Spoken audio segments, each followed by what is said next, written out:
Garrett Mercer had one hand on the steering wheel and the other hovering over the dashboard clock when the sound of twisting metal shattered the quiet morning.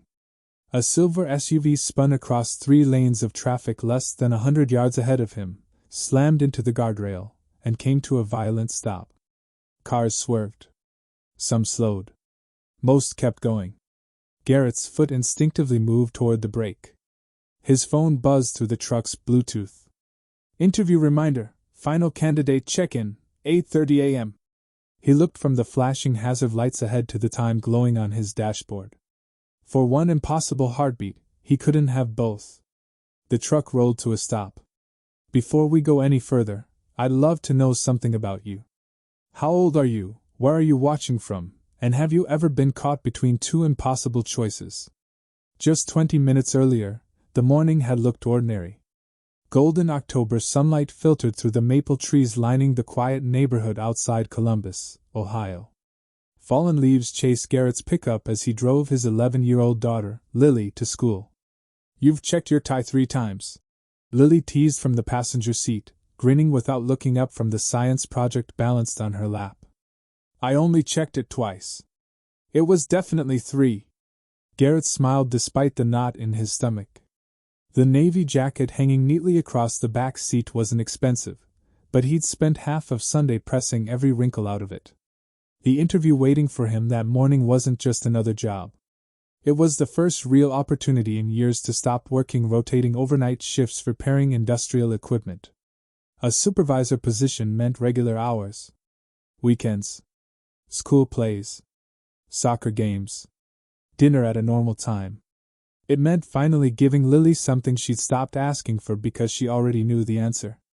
Dad, if you get this job, she said quietly, does that mean you'll actually be home for Thanksgiving? Garrett glanced toward her. I plan on being home for every holiday after that too. She smiled, believing him completely.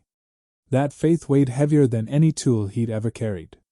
Since his wife, Emily, passed away nearly 5 years earlier, Garrett had made one promise to himself. Lily would never feel abandoned, even if he had to sacrifice every ounce of sleep to keep food on the table. The problem was that surviving had slowly become his entire identity. He fixed machines all night, packed lunches before dawn, paid bills at the kitchen counter after Lily fell asleep, accepted overtime because saying no felt irresponsible.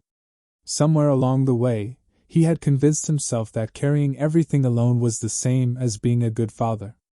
As Lily climbed out in front of Jefferson Elementary, she leaned back through the open truck window. You've already got the job. Garrett laughed. I don't even have the interview yet. No, she replied with the absolute certainty only children possess. You've been getting ready for years. She closed the door and ran toward the school entrance without looking back. Garrett watched until she disappeared inside. Then he turned the truck toward the interstate, straightened his tie one last time, and drove toward the opportunity he believed could finally change their lives. Less than 15 minutes later, the highway erupted into chaos. Garrett didn't remember opening the truck door. 1 second he was gripping the steering wheel, staring at the crumpled SUV trapped against the guardrail. The next, he was sprinting across the shoulder as the sharp smell of gasoline drifted through the cool autumn air. Several drivers had slowed down, but most remained inside their vehicles, frozen by uncertainty. Call 911! Garrett shouted without breaking stride. A young man standing near the wreck finally reached for his phone. The SUV's front end had folded inward, smoke curling from beneath the hood. The driver's airbag had deployed, covering part of the woman's face. She wasn't moving. Garrett pulled on the driver's door. It refused to budge. He circled to the passenger side, found enough space to wedge his fingers into the bent frame, and forced it open with everything his shoulders could give. The woman let out a faint gasp. Hey, don't move, Garrett said, lowering his voice immediately. Help is coming. She blinked slowly, trying to focus. There was another car. I know. My phone. Forget your phone. He quickly checked for obvious bleeding. A cut above her temple trickled down one side of her face, but what worried him more was the unnatural angle of her left leg beneath the dashboard. Years of repairing heavy machinery had taught Garrett something valuable.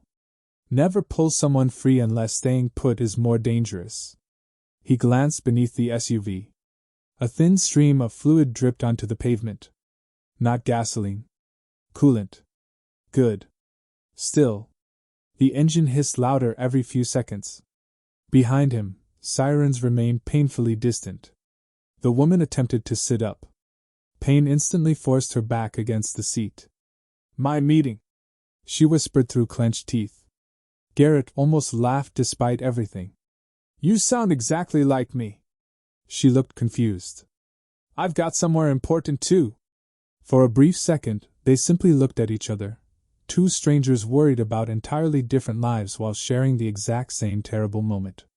His phone vibrated again inside his jacket. He didn't answer. Another vibration. Then another. He didn't need to look. He already knew who it was. The hiring coordinator. The final interview had probably started. Traffic slowly backed up around the accident scene. A truck driver hurried over carrying a small fire extinguisher. Another woman removed her sweater and handed it to Garrett, who carefully folded it beneath the injured driver's neck to keep her as still as possible. "What's your name?" Garrett asked. The woman hesitated, her breathing uneven. "Claire." "I'm Garrett." She nodded weakly. "If I pass out." "You won't." "You don't know that." "No," he admitted. "But I know you're not doing this alone." Minutes stretched strangely inside emergencies. Every second felt enormous. Garrett kept talking. About the weather. About how loud the helicopters always seemed. About absolutely nothing. Anything to keep Claire awake. Finally, the distant sirens grew louder until flashing lights flooded the highway. Firefighters rushed forward with hydraulic tools. A paramedic touched Garrett's shoulder. "We've got her." He stepped back immediately. Only then did he realize both of his hands were streaked with blood that wasn't his. The adrenaline began draining away all at once. As emergency crews surrounded the SUV, Garrett quietly walked back toward his pickup. No reporters. No applause. No dramatic speeches. Just the steady hum of traffic beginning to move again. Inside his truck, the dashboard clock hit 8:47. His interview had started 17 minutes earlier. He picked up his phone. 8 missed calls. 1 voicemail. 1 email notification. He closed his eyes for a long breath before listening. "Mr. Mercer, we understand delays happen. Please contact us immediately if you're still able to attend today." He looked through the windshield toward the ambulance disappearing down the interstate. There was no way. He deleted nothing. He called no one. He simply started the engine and drove away. By evening, another email arrived while he and Lily shared a pepperoni pizza at their favorite neighborhood place, a tradition they kept whenever life became overwhelming. Lily happily described her science class, never noticing the notification lighting up his phone beside the paper napkins. Garrett waited until she was refilling her drink before opening it. The company thanked him for his interest. The position had been offered to another candidate. He stared at the screen for several silent seconds. Then he locked the phone, slipped it back into his pocket, and smiled as Lily returned carrying 2 cups of soda. "What?" she asked. "Nothing." "You smiled weird." "I was just thinking." "About the interview?" Garrett looked at his daughter. Then he shook his head. "No." He picked up another slice of pizza. "I was thinking today reminded me that sometimes life decides what's important before we get the chance to." He never mentioned the rejection email. Not because he was hiding the truth from Lily. Because for one more evening, he wanted her to believe tomorrow was still full of possibilities. The phone call came just after sunrise the following morning. Garrett was tightening a loose cabinet hinge in his kitchen while Lily searched for her missing math worksheet. "Check under the couch," he called. Without looking up. "I already did." "Then check where you swore you already checked." A moment later she laughed. "It was under the couch."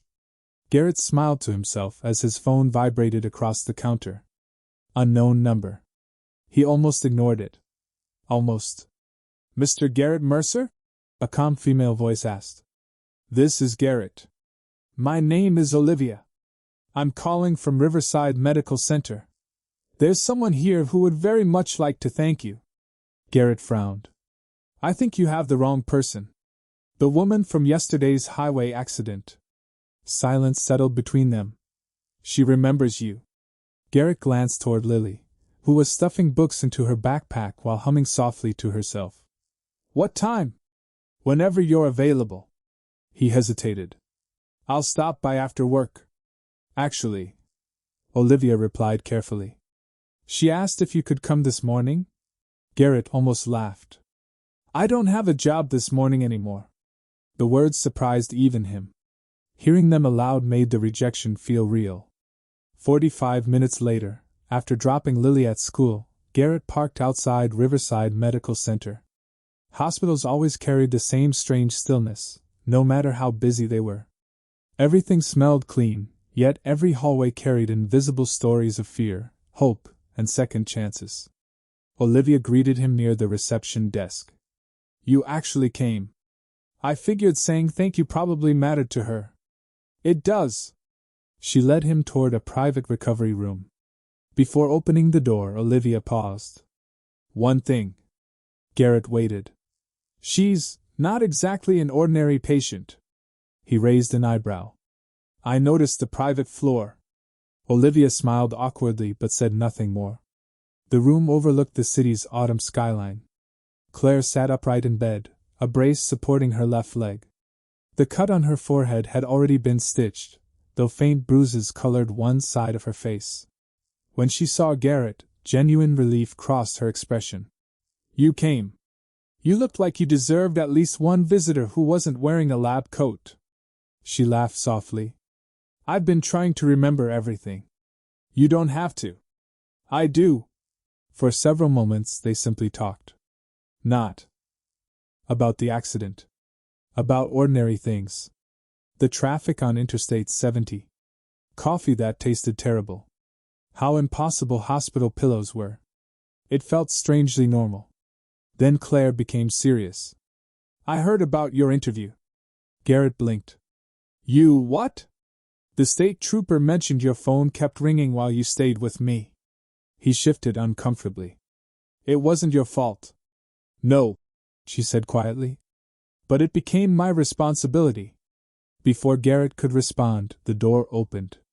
3 sharply dressed executives entered, followed by 2 assistants carrying tablets. The atmosphere changed instantly. One of the men looked toward Claire. The board meeting has been postponed. Another handed her several folders. We've moved tomorrow's investor presentation. Garrett looked from one face to another, completely confused. Claire sighed.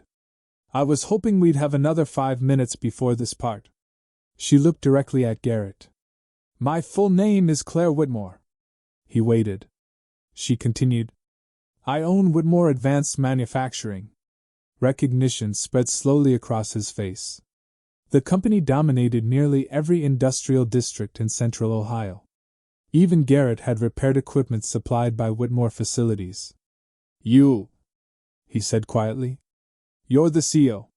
Claire nodded once. One assistant immediately stepped forward. Mr. Mercer, Ms. Whitmore has already instructed us to contact the company where your interview was scheduled. We'll have everything reinstated today. Another added confidently. We'll make sure no opportunity has been lost. Garrett stared at them for a long moment. Then he looked back at Claire. Her expression wasn't arrogant. It was sincere. She honestly believed she was fixing the problem. Garrett took a slow breath. I appreciate what you're trying to do. Claire's shoulders relaxed. But no. Every executive in the room stopped moving. Claire frowned. No? If they interview me because they owe you. He shook his head gently. Then they aren't really interviewing me. The room fell completely silent. For perhaps the first time in years, no one around Claire Whitmore seemed to know what should happen next. She had expected gratitude. Instead, the man who had saved her life had just placed a boundary between kindness and obligation, a boundary no amount of power could simply erase. Garrett left Riverside Medical Center believing the conversation was over. He had said no politely. Claire had accepted it with a quiet nod. As far as he was concerned, both of them could return to their own lives. For the next 2 days, that's exactly what happened. He picked up extra maintenance shifts through a temporary contractor, replacing conveyor motors at a distribution warehouse outside Columbus. The work was honest, familiar, and just enough to keep the bills from piling higher. Lily never asked about the interview again. She seemed to understand that her father would tell her when he was ready. On Friday afternoon, Garrett's phone began vibrating nonstop while he tightened the last bolt on a gearbox. 3 missed calls. Then 6. Then messages from numbers he didn't recognize. His coworker, Miguel, walked over holding his own phone. "Dude, is this you?" Garrett wiped the grease from his hands and looked at the screen. A local news station was running footage from the highway accident. Someone had recorded him kneeling beside the wrecked SUV, talking calmly to the injured driver while emergency crews worked around them. The headline read, "Local father risks dream job to save stranger." Garrett's stomach tightened. He hadn't spoken to any reporters. He hadn't shared his name. Miguel looked at him with admiration. "You never told us." There wasn't anything to tell. By the time Garrett reached the parking lot, the story had spread far beyond local news. Someone had identified the injured woman as Claire Whitmore. National outlets quickly turned the rescue into a feel-good headline about compassion and leadership. What none of them knew was that Garrett had never agreed to become part of the story. That evening, he pulled into his neighborhood and immediately noticed a television van parked across the street. A photographer stood beside the sidewalk. Another person was speaking with one of his neighbors. Garrett's pulse quickened. He parked 2 blocks away and walked home through an alley to avoid being seen. Inside the house, Lily was sitting at the kitchen table. She looked up, confused. "Dad, why were there cameras outside my school today?" His heart sank.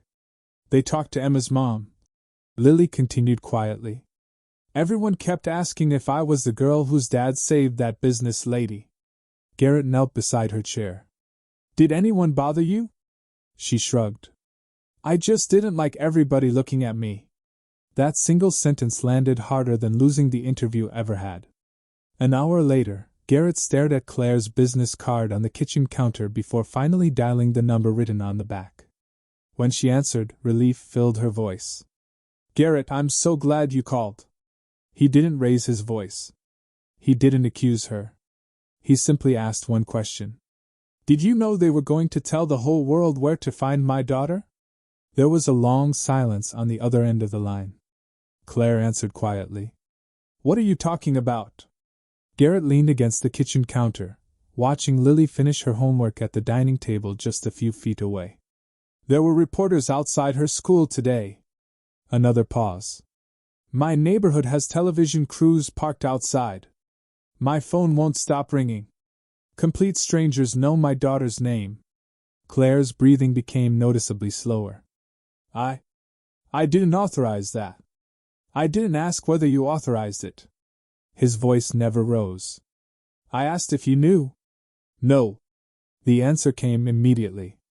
"I thought the communications team was only releasing a statement about the accident." Garrett closed his eyes for a moment. "That statement included enough information for people to find us." Claire had no response. For the first time since becoming CEO, there wasn't a meeting to chair, a negotiation to control, or a crisis she could solve with quick decisions. She simply listened. "My daughter is 11," Garrett continued. "She shouldn't have to wonder why cameras are waiting outside her school because her father stopped to help someone. I am so sorry." "I believe you are." He meant it. That was what made everything more complicated. "You wanted to say thank you." "Yes. But somewhere along the way." He searched for the right words. "Gratitude stopped being about me and started becoming something you could manage." The sentence stayed with Claire long after the call ended. The following morning, Claire arrived at Whitmore Advanced Manufacturing headquarters earlier than anyone else. Instead of heading to her executive office on the top floor, she walked directly into the communications department. Conversation stopped the moment she entered. Her director of public relations, Daniel Brooks, stood up immediately. "Claire, the response has been incredible. Every major network has picked up the story. Public sentiment is, who approved identifying Mr. Mercer?" Daniel blinked. "We didn't release his address. That wasn't my question." He hesitated. "We confirmed his name after several reporters had already identified him through public emergency records." "And his daughter?" "The school wasn't named in our statement. But people found it." No one answered. Claire looked around the conference room. Large monitors displayed charts tracking social media engagement. Millions of views. Thousands of comments praising the company. Several marketing executives smiled proudly at the numbers. Claire suddenly noticed something she had ignored for years. Every graph measured attention, not impact. Every discussion centered on visibility, not consent. She turned back toward Daniel. "Did anyone ask Garrett Mercer whether he wanted his stories shared?" Silence. She asked again. "Did anyone ask?" "No." "Did I?" Daniel lowered his eyes. "No." Claire felt something shift inside her, not dramatically, but unmistakably. She had spent years building a reputation for decisive leadership. When problems appeared, she acted immediately. People admired her speed. The board celebrated results. Employees called her fearless. But sitting in that conference room, she recognized a truth she had somehow missed. Acting quickly wasn't always the same as acting wisely. Helping someone wasn't the same as respecting them. Without another word, she walked to the control panel and switched off the presentation screens one by one. The room fell into an uneasy quiet. "I want every video. Every company post, every promotional interview connected to this story removed." Daniel frowned. "Claire, the campaign has become one of the strongest positive branding moments we've ever had. I didn't ask for marketing analysis." She spoke calmly. "I asked for it to end." Someone at the far end of the table cautiously raised another concern. "Removing everything now may look like we're hiding something." Claire nodded. "Then people can think that." She looked around the room, meeting each executive's eyes. "We're not entitled to someone else's story simply because it reflects well on us." That afternoon, Garrett received another call from an unfamiliar number. He let it ring until voicemail. Then another. And another. He silenced the phone completely. For now, distance felt safer than conversation. Across town, Claire stood alone in her office overlooking the manufacturing campus. For the first time since the accident, she wasn't thinking about how to repay the man who had saved her life. She was asking herself a far more uncomfortable question. Why had it never occurred to her to ask his permission before trying to change it? The weekend arrived with an unfamiliar kind of quiet. Not because life had slowed down. Because the noise had finally moved on. The television vans were gone. The reporters had found another story. Neighbors stopped peeking through their curtains whenever Garrett pulled into the driveway. To everyone else, the rescue had become yesterday's headline. For Garrett and Lily, its shadow lingered inside the house. Saturday morning usually meant pancakes. This week, it meant balancing receipts across the kitchen table. Garrett spread utility bills, insurance statements, and a small notebook filled with careful calculations. Every dollar already had a destination before it reached his checking account. His temporary maintenance contract would end in less than 3 weeks. Without the supervisor position, there was no guarantee of steady work through the winter. He rubbed his forehead, erased another figure, and started over. "You always erase the numbers," Lily said from the living room floor, where she was assembling a small robot from a science kit. "They keep changing. Or maybe you just don't like the answers." Garrett couldn't help smiling. "You sound older than 11. I learned from you." That sentence lingered in the room longer than either of them expected. Lily carefully snapped another plastic piece into place before speaking again. "Dad, Yeah? Can I ask something? Always. She hesitated. When those people wanted to help you, why did you say no? Garrett looked down at the notebook in front of him. It wasn't that simple. It kind of looked simple. He leaned back in his chair. If someone gives you something because they feel guilty. They weren't guilty. No. Grateful. He nodded. They were grateful. Is that bad? No. Lily frowned, trying to understand. Then why wouldn't you let them help? Garrett searched for an answer that made sense to an 11-year-old. I don't ever want anyone thinking I earned something because of what happened on that highway. But you did earn helping someone. That's different. Why? He opened his mouth. Nothing came out. Lily set the half-built robot on the carpet.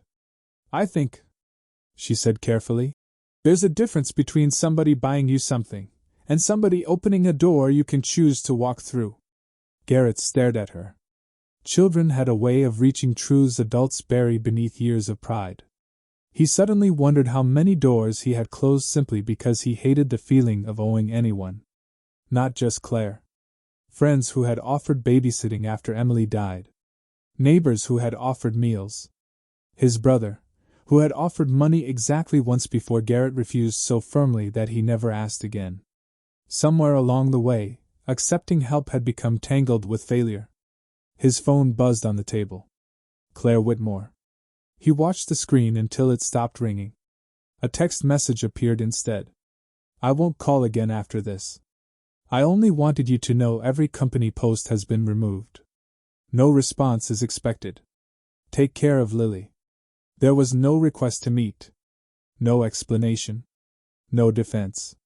Just a simple acknowledgement. Garrett locked the phone without replying. Across the city, Claire sat alone in a conference room after dismissing another proposal built around her public image. For the first time in years, she had begun asking one question before making every decision. Whose life will this affect, and have they been given a choice? Neither of them knew it yet, but they had both begun changing. Not because they agreed with each other. Because each had quietly recognized the limits of the beliefs they had carried for far too long. 3 days passed before Garrett saw Claire again. He wasn't expecting her. It was late Wednesday afternoon, and the maintenance shop where Garrett had been working temporarily had just closed for the day. He walked across the nearly empty parking lot carrying a worn toolbox in one hand and his lunch cooler in the other. A dark blue sedan was parked beneath a row of maple trees near the exit. No driver. No security detail. No photographers. Claire stepped out only after Garrett noticed her. She walked toward him slowly, favoring her recovering leg but refusing the cane folded beneath her arm. I know I said I wouldn't call again, she said. You didn't. I came because I owed you something better than a text. Garrett remained where he was. She stopped several feet away, leaving enough space that he wouldn't feel cornered. I won't take much of your time. He gave a small nod. Claire drew a quiet breath. I removed every article, video, and company post we controlled. I know. I also spoke with every department involved. Garrett said nothing. I realized something after you asked me whether I knew reporters had found Lily. Her voice carried none of the confidence he remembered from the hospital. I kept thinking my mistake was acting too quickly. She shook her head. It wasn't. Garrett looked at her. My mistake happened before I acted. She swallowed. I never asked what you wanted. The words hung between them. No excuses followed. No explanation about corporate pressure. No mention of branding, investors, or public relations. Just accountability. Garrett rested his toolbox on the ground. My wife used to tell me I had the opposite problem. Claire looked surprised. You were married? For 16 years. He smiled. Faintly, though sadness softened the expression. Emily died from an aggressive cancer almost 5 years ago. I'm so sorry. When she got sick, everybody wanted to help. He stared toward the fading sunlight stretching across the parking lot. Meals. Money. Watching Lily. Driving us to appointments. Claire listened without interrupting. I thanked every one of them. He paused. And then I said no. Every time? Almost. Why? Garrett let out a slow breath. Because accepting help felt like admitting I couldn't protect my family anymore. Silence settled between them. Claire spoke gently. I've spent most of my career believing that if I had the ability to solve someone's problem, I should. She looked down at her hands. I never considered that solving it without permission could become another burden. Garrett met her eyes for the first time since she arrived. Maybe we were both trying too hard to protect people. Claire smiled sadly. You by carrying everything. And you by carrying everyone. Either of them laughed. They didn't need to. The truth itself was enough. After a quiet moment, Claire reached into her coat pocket and removed a plain white envelope. She held it for a second, then stopped. You know what? She smiled and slipped it back into her pocket. I'm not even going to ask. Garrett raised an eyebrow. It was information about a leadership workshop hosted by an independent manufacturing association. No connection to my company. She shrugged lightly. But today isn't the day. He noticed something different. For the first time since they'd met, Claire wasn't trying to improve his future. She was respecting his present. As she turned toward her car, Garrett spoke before she could open the door. Claire. She looked back. Thank you? She waited. For asking nothing. A quiet smile crossed her face. I think I'm finally learning the difference. The following Monday, Garrett found a large envelope tucked between the utility bills and grocery coupons in his mailbox. There was no company logo. No handwritten note. Only the return address of the Mid-Ohio Manufacturing Leadership Association. He carried it inside without opening it. Lily noticed immediately. You're staring at it like it's dangerous. It might be. She laughed. It's paper, Dad. He turned the envelope over. There was no mention of Whitmore Advanced Manufacturing. No signature from Claire. Just an invitation to apply for a regional leadership assessment program, an independent certification recognized by dozens of manufacturing companies across Ohio. The program accepted only 20 applicants each year, and admission required recommendations, technical evaluations, and a panel interview conducted by professionals from several different companies. Garrett read every page twice. At the bottom was a simple sentence. Applicants may be nominated by peers, supervisors, or community members. All candidates are evaluated anonymously during the first selection phase. No shortcuts, Lily said after reading over his shoulder. No.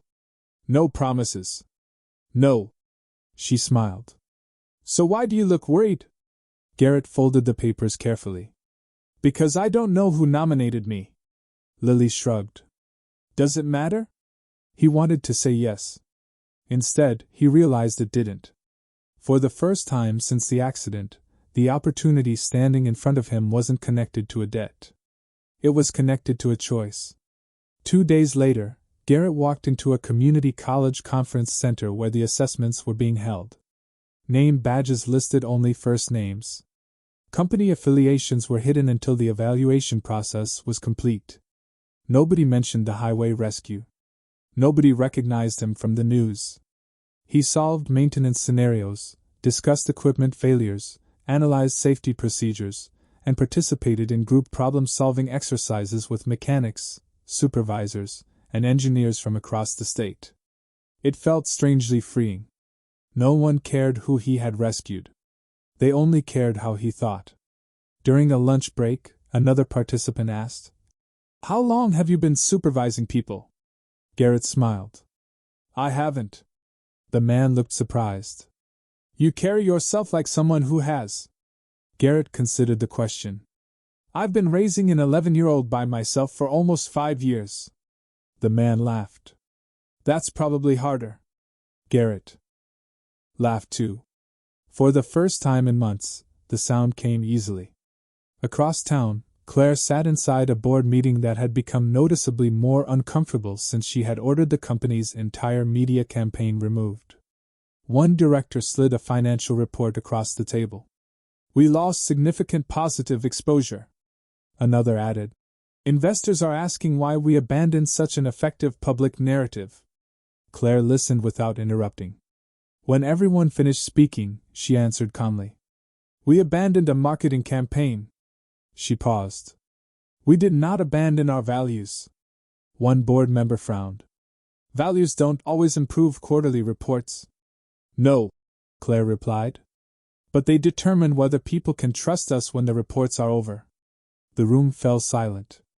She understood the cost of that answer. For the first time in years, she had chosen a principle knowing it might weaken her position rather than strengthen it. That evening, Garrett returned home exhausted but lighter than he had felt in a long time. Lily met him at the front door before he could set down his bag. "How'd it go?" "I honestly don't know." "That's not your usual answer." He smiled. "My usual answer depends on whether someone else approves of me." "And today?" "Today I walked into a room where nobody owed me anything." He hung his jacket by the door. "And I realized I didn't owe anyone anything either." Lily wrapped her arms around him. "I'm proud of you." "For what?" "You finally walked through a door instead of worrying about who opened it." Garrett looked toward the invitation still resting on the kitchen counter. Whether he was accepted into the program or not suddenly seemed less important than it had a week earlier. The biggest victory wasn't finding another opportunity. It was discovering that accepting a fair chance didn't diminish his dignity. It honored the years he had spent earning it.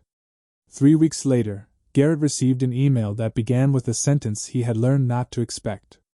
"Congratulations." He had been accepted into the Mid-Ohio Manufacturing Leadership Association's certification program. There was no mention of the highway. No mention of Claire Whitmore. No special recommendation waiting at the bottom of the page. Just a place, a starting date, and a reminder to arrive 30 minutes early. Garrett smiled, closed the laptop, and walked into the living room. Lily looked up from her homework. "Good news?" "The best kind." "You got in?" "I earned my way in."